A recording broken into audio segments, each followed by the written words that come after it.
Bonjour, connaissez-vous César Manrique? C'est un artiste espagnol du siècle dernier. Peintre, architecte, sculpteur né en 1919, Manrique exposa à New York et fut reconnu mondialement. Il était né dans une île volcanique des Canaries, la plus ancienne de l'archipel et la plus proche des côtes marocaines. Nommée Lanzarote, elle mesure 60 km de long sur 25 de large.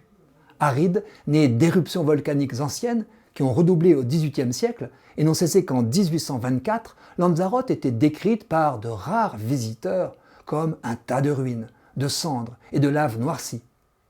César Manrique n'était pas de cet avis.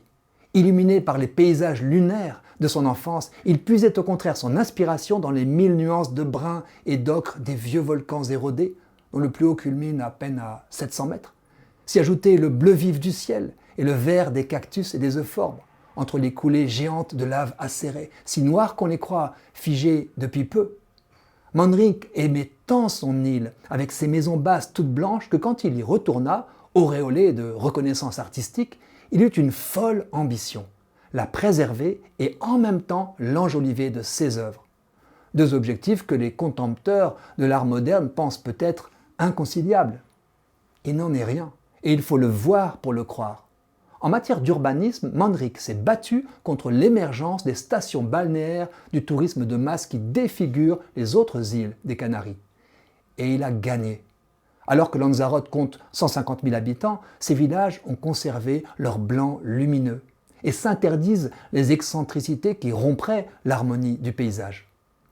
Manrique est pionnier de l'art abstrait, mais c'est la symbiose entre l'humanité et la nature qu'il n'eut de cesse de viser. Son extraordinaire travail architectural utilise les merveilles naturelles comme écrin d'un art qui sublime à son tour la nature. Avec lui, un site apparemment inhospitalier devient espace d'accueil harmonieux avec des formes blanches, lisses et rondes, contrastant avec la mise en valeur de rochers déchirés et de sombres coulées de lave. C'est d'une élégance insigne. Ici, ce sont des grottes naturelles qui deviennent les pièces d'une demeure lumineuse enchâssée dans la paroi rocheuse. Là, le sommet d'une haute falaise cache un mirador monumental invisible de l'extérieur. Sa vaste salle, qui servit de décor à un James Bond, offre une vue panoramique à couper le souffle sur l'îlot de la Graciosa en contrebas. Ailleurs, une improbable habitation est conçue à fleur de terre, dans les poches de gaz laissées par une coulée.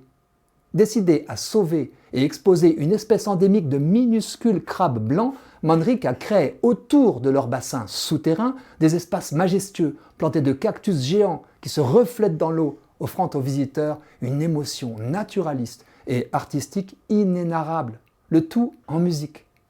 Avec lui, une caverne volcanique devient une luxueuse salle de spectacle, sans que rien n'y paraisse de l'extérieur. Manrique était hélas mort accidentellement en 1992 à 73 ans, mais son œuvre a sauvé son île, encore parsemée de ses célèbres mobiles dansant sous les alizés. Que la volonté tenace d'un seul homme soit capable d'embellir sa terre natale en préservant sa nature est vraiment une bonne nouvelle.